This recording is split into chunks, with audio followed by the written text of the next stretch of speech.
फटोट जाइए इसको।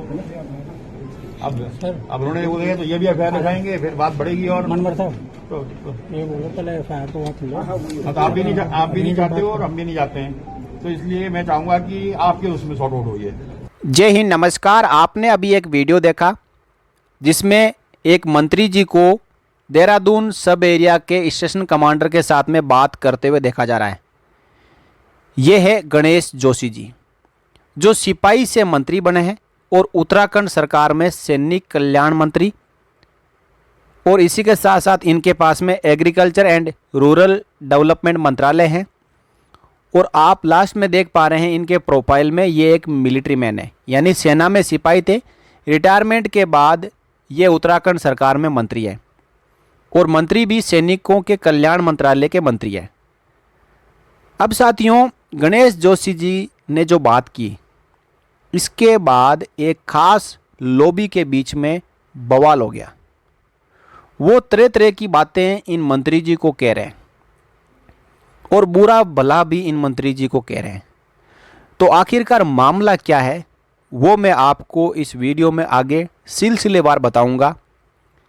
इससे पहले मैं आपको ये बताना चाहता हूं कि देहरादून सब एरिया कैंटीन में जेसीओ जवानों और ऑफिसर्स के बीच में हो रहे भेदभाव को लेकर वहां के एक्स सर्विसमैन ने देहरादून कैंटीन के इंचार्ज के साथ में मुलाकात की थी, और इस मुलाकात में जो भी भेदभाव हो रहा है उसके बारे में अवगत कराया था। लेकिन इसके बदले में उनके ऊपर 50 सैनिकों के ऊपर एफआईआर करवा दी, और इसी के बाद ये सभी पूर्व सैनिक अपने ही विभाग के मंत्री, सैनिक कल्याण विभाग के मंत्री गणेश जोशी जी से मिलने गए, उनको ज्ञापन दिया। अब एक्स सर्विसमैन स्टेशन कमांडर से मिलने के लिए तो नहीं जा सकते। एक्स सर्विसमैन होने के बाद उनके लिए अलग मंत्रालय है, सैनिक कल्याण विभाग।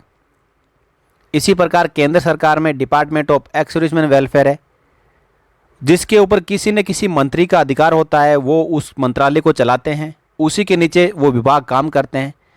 लेकिन जब गणेश जोशी जी ने देहरादून सब एरिया के स्टेशन कमांडर के साथ में बात की, तो जो बड़े बड़े अधिकारी हैं, सेना के रिटायर्ड अधिकारी, उनको तकलीफ हुई। उन्होंने कहा ये चैनल तोड़कर किसी जनरल के साथ में बात कैसे कर सकते हैं? क्या जनरल किसी दूसरे मंत्रालय के तहत आता है? जनरल सरकार के अंडर नहीं आता है। और जब आपकी मोनोपोली जो अंग्रेजी शासन है उसके ऊपर जब नकेल कसी जा रही है, तब आपको चेन ऑफ कमांड याद आ रही है। तो आइए मैं उस ट्वीट का पूरा यहाँ पे विश्लेषण करूँगा। देखिए, ये वही ट्वीट है जिसके जरिए ये वीडियो शेयर किया गया था, और इसमें कहा जा रहा है राजनाथ सिंह जी को कि why is a state government minister ordering armed forces, Uttarakhand minister Ganesh Joshi ji ordering sub area commander Dehradun, complete breakdown of chain of command, started treating military officers like police officers no. इसी के साथ ये टैग किया गया है पीएमओ इंडिया को, नरेंद्र मोदी जी को और पुष्कर धामी जी को। एक फ़ोन कॉल से इनको कितना तकलीफ हुआ है, ये यहाँ पे बात कर रहे हैं कि उत्तराखंड का मिनिस्टर सब एरिया कमांडर से कैसे बात कर सकता है, वो चेन ऑफ कमांड को कैसे तोड़ सकता है। तो साथियों, मैं आपको बता दूं कि एक्स सर्विसमैन जितने भी होते हैं वो किसको रिपोर्ट करेंगे? एक्स सर्विसमैन जब सब एरिया कमांडर को रिपोर्ट करने जाते हैं तो उनकी वहाँ पे बात नहीं सुनी जाती है। आपने वीडियो भी देखा होगा कि अपनी प्रॉब्लम समस्याएं ये बता रहे हैं, फिर भी उनकी बात नहीं सुनी जाती है।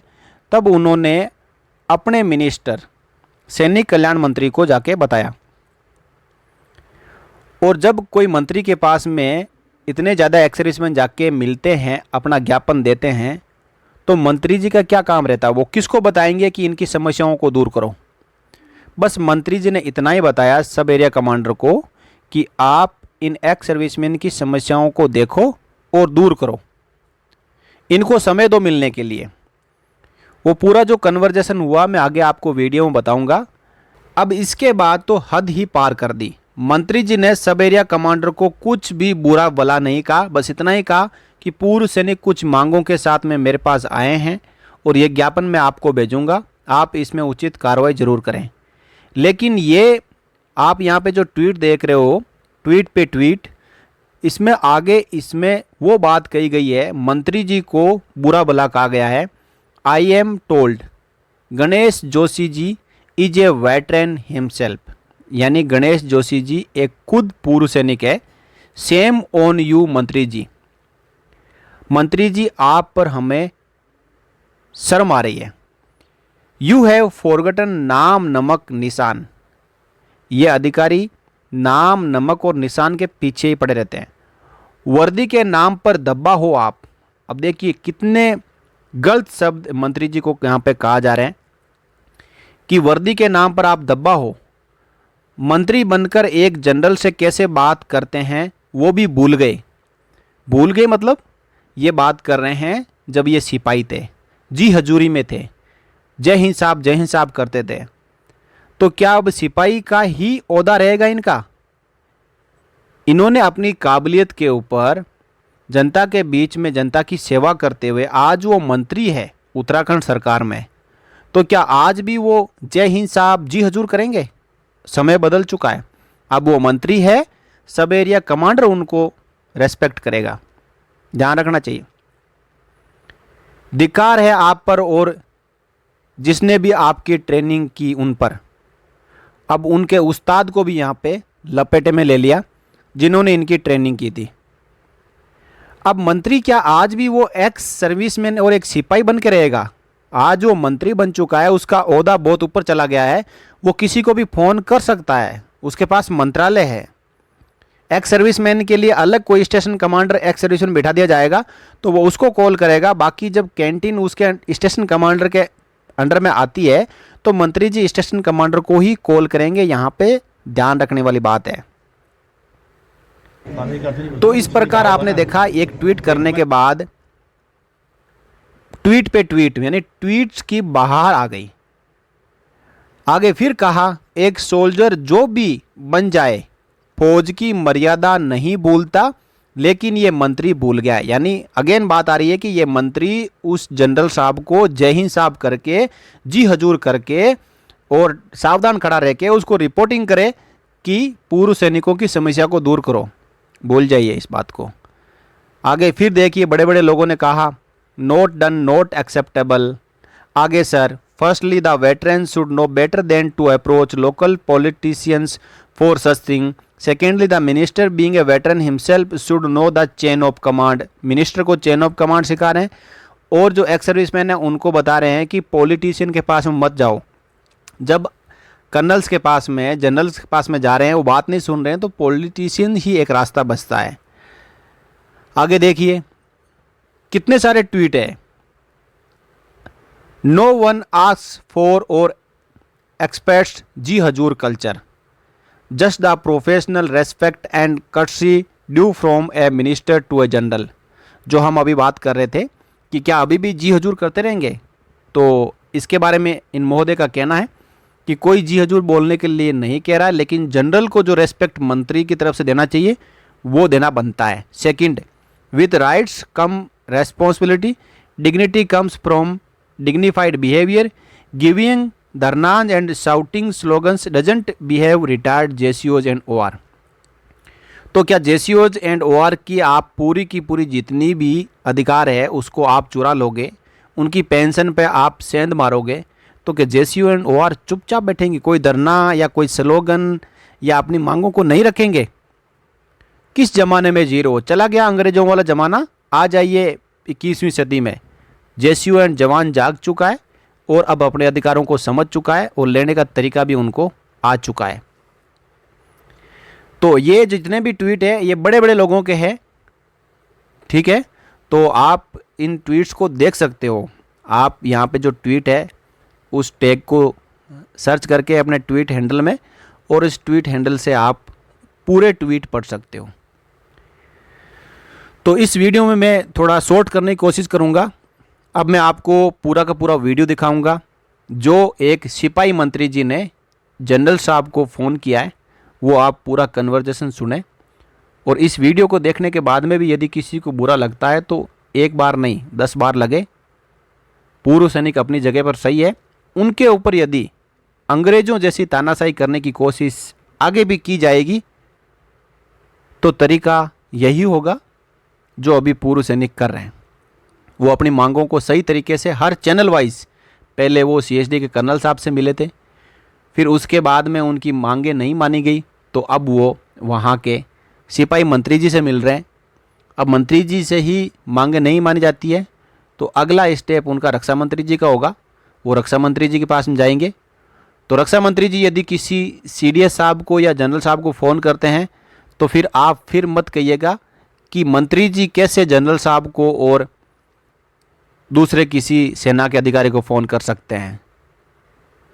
रक्षा मंत्री जी तो करेंगे। जब रक्षा मंत्री जी कर सकते हैं किसी जनरल या कर्नल को फ़ोन या CDS साहब को फ़ोन, तो क्या स्टेट में कोई मंत्री नहीं कर सकता है किसी जनरल कर्नल को फ़ोन? कर सकता है। आखिरकार ये जो चेन ऑफ कमांड है ये आखिर में मंत्री तक जाती है। हर एक अफसरशाही हो, लाल फीताशाही हो, चाहे जितने भी मंत्रालय हो, नीचे काम करने वाले जितने भी कर्मचारी हो, अधिकारी हो, उनका सर्वा मंत्री ही होता है। लास्ट में रिपोर्टिंग मंत्री को करनी पड़ती है। मंत्री सभी रिपोर्टिंग प्रधानमंत्री जी को करेंगे, प्रधानमंत्री जी अपनी रिपोर्टिंग राष्ट्रपति को करेंगे। ये चेन ऑफ कमांड बिल्कुल सही है और इसमें किसी को शक नहीं होना चाहिए। अब आप वीडियो देखें और इस वीडियो को आप ज़रूर शेयर करें। इस वीडियो को यदि आप शेयर नहीं करेंगे तो समझो कि आप अपने अधिकारों के ऊपर फुल स्टॉप लगा रहे हैं। जानकारी होना जरूरी है कि कौन आपके बारे में क्या बोल रहा है। आपके मतलब JCO एंड OR, आपके बारे में कौन क्या बोल रहा है। एक सिपाही की कोई औकात नहीं होती है। सिपाही यदि मंत्री बन गया उसकी भी कोई औकात नहीं होती है। बस अधिकारी जो बन गया ना सेना में, वो तानाशाह है। तो साथियों बने रहिए चैनल के साथ, वीडियो को लास्ट तक देखें और शेयर जरूर करें। जय हिंद, जय भारत, वंदे मातरम।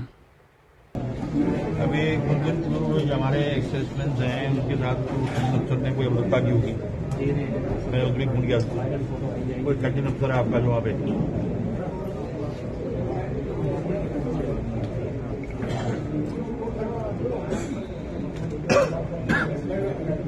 नहीं उसने कुछ खाने का नहीं पड़ती ना, कुछ नहीं कहा होगा ना।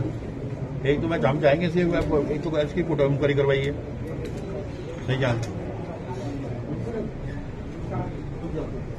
और दूसरा, अब ये लोग सर्विसमैन लोग हैं और आप सिविलियन में यहाँ पर जो है इनकी वेलफेयर के लिए बैठे हैं, तो आप इनके जो डेलीगेट्स हैं, जो इनके अध्यक्ष हैं, 5 लोगों को बुला के इसको सॉर्ट आउट करिएगा उसको।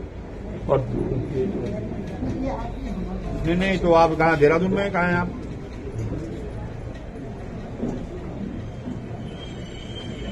तो कल इनको टाइम दीजिएगा। हाँ, ये परसों आपसे मिलेंगे।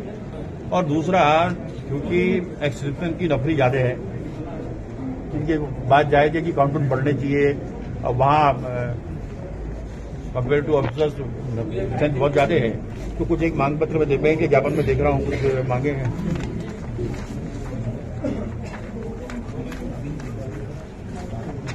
आप लेकर का बड़ा कर दीजिएगा। और योजित के बारे में जब ये बैठ के आपसे बात करेंगे ये, तो इनके अध्यक्ष हैं महावीर राणा, तो परसों इसको बैठ के इसको सॉर्ट आउट कराइए इसको। अब उन्होंने वो है तो ये भी एफआईआर लिखाएंगे, फिर बात बढ़ेगी। और मनवर साहब तो ये बोलो पहले एफआईआर तो बात लो। तो आप भी नहीं चाहते हो और हम भी नहीं चाहते हैं, तो इसलिए मैं चाहूंगा कि आपके उसमें सॉर्ट आउट होइए। अब परसों का टाइम बताइए मुझे आप। नहीं they want to meet you, not colonel veteran. हाँ तो टाइमिंग है, they will speak to colonel veteran, है ना। और परसों इसको बैठ के थोड़ा दे दीजिएगा, इतना बड़ा शुरू ही है यार ये। और उसकी जरूर जांच करिएगा, क्योंकि उसका जो कब का बताइए, परसों ना, मतलब इट मीन्स ट्यूसडे